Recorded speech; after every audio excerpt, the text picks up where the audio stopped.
Hello viewers, இன்னைக்கு நம்ம பார்க்க போறது ஒன் பீஸ் எபிசோட் 400 பார்ட் 2.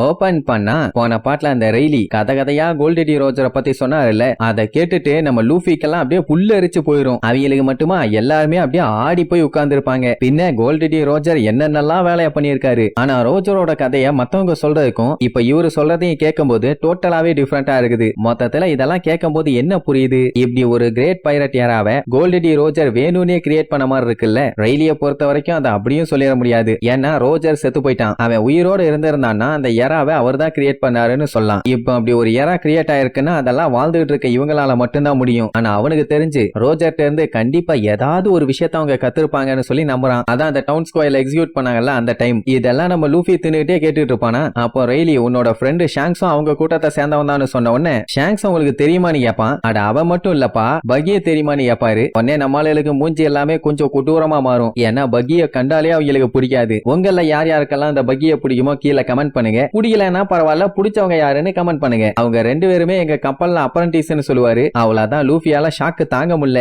எது ஷாங்ஸும் பைரட் கிங் கப்பல்ல வேலை பார்த்தவனான்னு. இத பத்தி அவன் உங்ககிட்ட எதுவுமே சொல்லலையா? நம்ப மோசம். ஆனா ஒரு 10 வருஷத்துக்கு முன்னாடி இந்த தீவுல ஷாங்ஸ் இவர் பார்த்தாராமா. அந்த டைம் அவங்கிட்ட அந்த ட்ரேட்மார்க்கான ஸ்டார் ஹேட்டும் அவங்கிட்ட இல்ல, அவனோட லெஃப்ட் கையும் அவங்கிட்ட இல்ல. இத சொல்லும் போதே நம்மளுக்கு வேர்த்து விறுவிறுத்து வாயில இருக்கதெல்லாம் துப்ப போவான். ஆனா தண்ணி பைப் அடைக்கிற மாதிரி வாய் அப்படியே லபக்குன்னு அடைச்சுக்குவான். சரி எப்படி இப்படி ஆச்சுன்னு சொல்லி அவங்கிட்ட கேட்கும் போது எல்லா விஷயத்தையுமே அவன் ஜாலியா சிரிச்சுக்கிட்டே சொன்னானாமா. என்னன்னா ஈஸ்ட் ப்ளூல ஒரு சின்ன பையன் இவங்களோட கேப்டன் கோல்டடி ரோஜர் என்ன சொன்னாரோ அதே விஷயத்த அவரை மாதிரியே அப்படியே சொல்றான்னு. அட வேற யாரும் இல்ல, அதுதான் மங்கி டி லூஃபி நம்ம பையன். அன்னையில இருந்து ரெய்லி லூஃபிய மீட் பண்ணணும்னு ரொம்ப ஆர்வமா இருந்திருக்காரு. உடனே லூஃபி பழைய விஷயத்தெல்லாம் யோசிச்சு பார்த்துட்டு அப்படியே வெக்கப்படுவான். என்ன ஷாங்ஸ் நிறைய விஷயத்த இவங்கிட்ட சொல்லாம விட்டுருக்கான், அந்த விஷயத்தெல்லாம் இப்ப இவங்கிட்ட சொல்றது சரியில்லைங்கிற மாதிரி இவருக்கு தோணும். பட் என்ன இருந்தாலும் அவன் சொன்ன மாதிரியே இவ்வளவு தூரம் எல்லா பஞ்சாயத்தையுமே ஹேண்டில் பண்ணி வந்திருக்கான்ல, அதெல்லாம் பெரிய விஷயம். உனக்காக அந்த ஷாங்ஸ் பையன் நியூ வேர்ல்டுல வெயிட் பண்ணிட்டு இருக்கான்னு சொல்லுவாரு. லூஃபிக்கு என்ன செம ஹாப்பி. ஐயோ எனக்கு உடனே ஷாங்ஸ பார்க்கணும்னு ஆர்வமா சொல்லுவான். சரி ரொம்ப நேரமா எல்லா கதையும் பேசியாச்சு. எப்படியோ பேசிட்டு இருந்தா கதை போய்கிட்டே தான் இருக்கும். அதனால வேலையை பார்க்கலாம். உங்க ஷிப் எங்க இருக்குன்னு சொல்லுங்க, அதுக்கு கோட்டிங் வேலையை முடிச்சிட்டு அதுக்கப்புறம் என்னோட வேலைக்கு நான் கிளம்புறேன் பாரு. உடனே ஹச்சி இருந்துகிட்டு கோட்டிங் கொடுக்க நிறைய காசு ஆகும்ல, எவ்வளவு ஆகும்னு சொல்லி கேட்பான். அவன் தெளிவா சொல்லிடுவான், இவங்க எல்லாருமே ஹச்சியோட ஃப்ரெண்ட்ஸுங்க.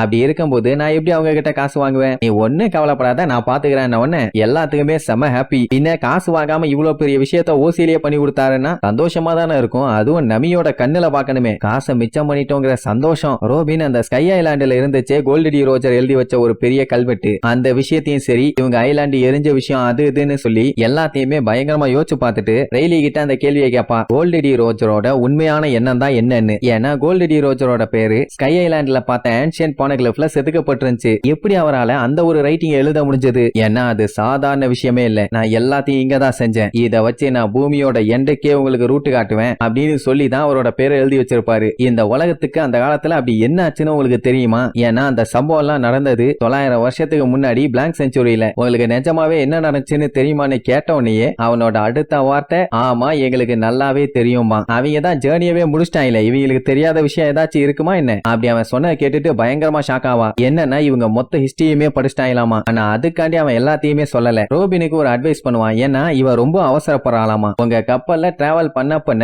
ஒவ்வொரு ஸ்டெப்பா நீ எடுத்து வை, நீயும் சரி ஓஹராவும் சரி ரொம்பவுமே அவசரப்பட்டுட்டீங்க. இப்ப இவன் ரோபின் கிட்ட எல்லா விஷயத்தையுமே சொல்லிட்டான்னா இப்ப இருக்கிற மாதிரி அவளால எதையுமே செய்ய முடியாது. அதனால கொஞ்சம் டைம் எடுத்து அதுக்கப்புறம் இந்த உலகத்தை என்ன ஏதுன்னு சொல்லி பார்த்தான்னா இவங்க ஒரு மாதிரி ரூட்டை போட்டு போனாங்க. மேபி அவளுக்கு வேற மாதிரி ஒரு ஆன்சர் கிடைக்கலாம்ல. அப்படி இல்ல உனக்கு ரொம்ப அவசரம்னா கூட இந்த உலகத்தை பத்தி இப்பவே இந்த செகண்டே என்னால சொல்ல முடியும்பா. ரோபின் அப்படியே எல்லா விஷயத்தையுமே ஒண்ணு விடாம யோசிச்சு பாப்பா. என்ன பண்ணலாம், கேட்கலாமா வேண்டாமா கேட்கலாமா வேண்டாமான்னு. கடைசியில ஒரு தெளிவு பிறந்துருச்சு. சரி ஓகே, இந்த கேள்விக்கு நீங்க பதில் சொல்ல வேண்டாம், இந்த ஜேர்னியை கண்டினியூ பண்ணி நானே இதுக்கான விடைகளை கண்டுபிடிக்கிறேன்பா. ஒன்னும் கவலைப்படாத, ஒரு நாள் உனக்கு எல்லாமே தெரிய வரும். உன்னோட ஹோம்லேண்டான ஓஹரால நடந்த சம்பவம் கண்டிப்பா அது ஒரு கஷ்டமான விஷயம் தான்பா. அப்பதான் அவர் இன்னொரு மேட்டரையும் சொல்லுவாரு. என்னன்னா கோல்டடி ரோஜர் ஒன்னு அந்த கல்வெட்டுகளை டிசைஃபர் பண்ணல. என்னன்னா இவங்க எல்லாருமே பைரட்ஸுங்க, ஒன்னு ஜீனியஸ் எல்லாம் இல்ல. ஆனா அவரு இந்த யூனிவர்ஸோட மொத்த வாய்ஸையுமே கேட்டாரும்பா. இதெல்லாம் கேட்டுட்டு அப்படியே ரோபின் ஸ்டன் ஆகி போய் ஷாக் ஷாக்கா நின்னுட்டு இருக்கும் போது உசோப்ப அடிச்சு புரண்டு வந்து என்ன ரோபின் இதெல்லாம் கேட்டுட்டு இருக்க, இது நமக்கு எவ்வளவு பெரிய சான்ஸ்,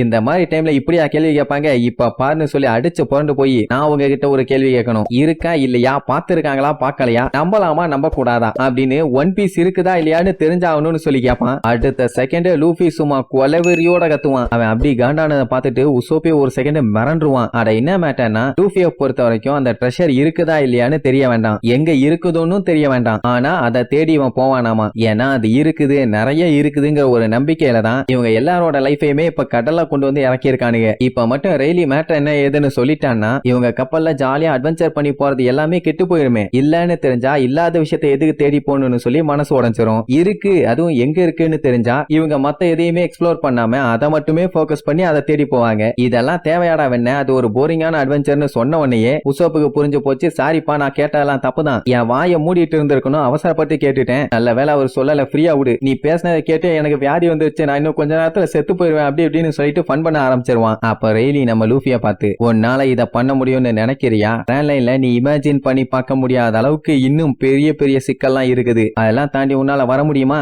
அவருக்கு தெரிஞ்சு உன்னோட க்ரூ மெம்பர்ஸ் எல்லாருமே நல்லா ஸ்ட்ராங்கா தான் இருக்காங்க, ஆனா உன்னால அந்த மைடிசியை ஆள முடியுமா சொல்லு அப்படின்னு சிரிச்சுக்கிட்டே கேட்பாரு. அவ்வளவு நேரம் குறுகுறுன்னு பார்த்தவன் நான் எதையுமே ரூல் பண்ண போல, இந்த கடலையே ரொம்ப ஜாலியான ஃப்ரீயான பர்சன் நானு, so king of the pirate ஆமான்னு மட்டும் சொல்லுவான். அப்படி அவன் சொல்றதை கேட்கும் போதும் சரி, அவன் ரியாக்ஷனை பார்க்கும் போதும் சரி, அப்படியே கிங் ஆஃப் த பைரட்டை பார்த்த மாதிரியே இருக்கும். இப்படி அவன் பேசினாலாம் கேட்டுட்டு அந்த ஷாகி புள்ளியே அவனுக்கு ஃபேன் ஆயிட்டான். ரைட் ஓகே, வெட்டி பேச்சு பேசினா போய்கிட்டே தான் இருக்குது, உங்க ஷிப் 41வது ட்ரீல தானே இருக்குது, நாங்க போறேன்னு சொல்லிட்டு கிளம்புவான். ஆனா அதுக்கு முன்னாடி நீங்க எல்லாம் என்ன பண்ண போறீங்கன்னு கேட்பான். ஏன்னா இவங்க பேசினபடியே அட்மிரல்ஸ் எல்லாம் இந்த ஐலாண்டுக்கு வர போறானுங்க, சொல்ல முடியாது நேரம் வந்திருப்பானுங்க, அப்படி வந்தவனுக்கு என்ன சும்மாவா இருப்பானுங்க, விரட்டி விரட்டி நம்மளால தேட மாட்டானுங்க, அப்படின்னா இவங்க இங்கே இருந்தாங்கன்னா இந்த இடத்துக்கு தான் பஞ்சாயத்து, எப்படியோ நியூஸ் வெளியே போய் இவங்களை வளைச்சு வளைச்சு பிடிப்பாங்க. சோ என்ன பண்ணலாம்னு யோசிச்ச நம்ம நமி பிரில்லியண்டா நம்ம எங்கேயாச்சும் ஷாப்பிங்க்கு போலாம்பா, உசோப்பு வண்ட வண்டியா திட்டுவான். பின்ன இவங்களே இப்ப இந்த ஐலாண்ட்ல ஒரு பெரிய கிரிமினலா உட்காந்துட்டு இருக்காங்க, இவங்களை பிடிக்கிறதுக்கு நேவி ஆளுங்க வேற வந்துட்டு இருக்கானுங்க, இந்த மாதிரி டைம்ல உனக்கு ஷாப்பிங் கேக்குதா, ஷாப்பிங் கூறு கட்ட முட்டாளு, பேசாம போய் எங்கேயாச்சும் மறைஞ்சுக்கணும் ஒளிஞ்சுக்கணும்பா. அப்பதான் பிராங்கி ஒரு ஐடியா சொல்லுவான், என்னன்னா இவங்க எல்லாருமே இப்படி ஒன்னா இருந்தாங்கன்னா அது கண்டிப்பா பெரிய பிரச்சனை தான், அதனால இந்த ஜோரோ என்ன சொல்லுவான், நம்ம பேசாம ஸ்பிளிட் ஆயிடலாம், அதுக்கப்புறம் எல்லாருமே ஒன்னா சேர்ந்து ஒரு இடத்துல மீட் பண்ணலாமே, அது என்ன பெரிய விஷயமா நீ கேட்பான். இத கேட்டவனே சஞ்சி உசோப்பால தாங்க முடியல, பின்ன யார் யாரெல்லாம் ரூட்டை வச்சு பிளான் பண்ணணும்னு விவஸ்தையே இல்ல,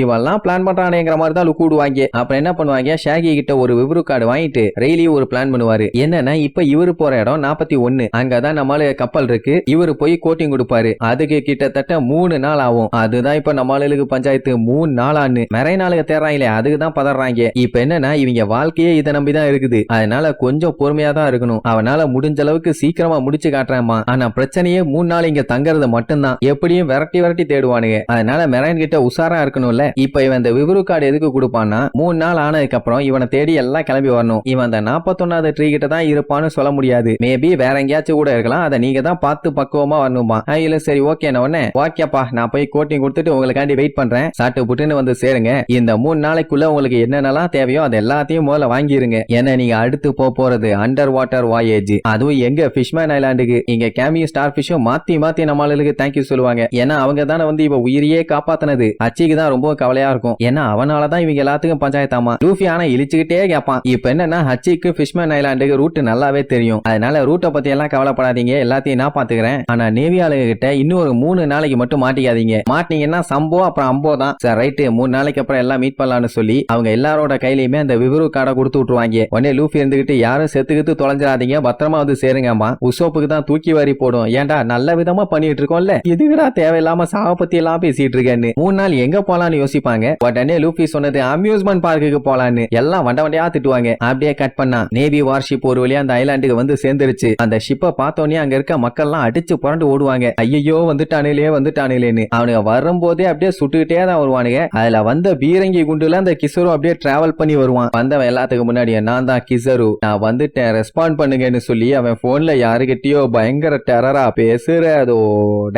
இந்த எபிசோடுக்கு எண்ட் கார்டு போட்டு முடிக்கிறாங்க.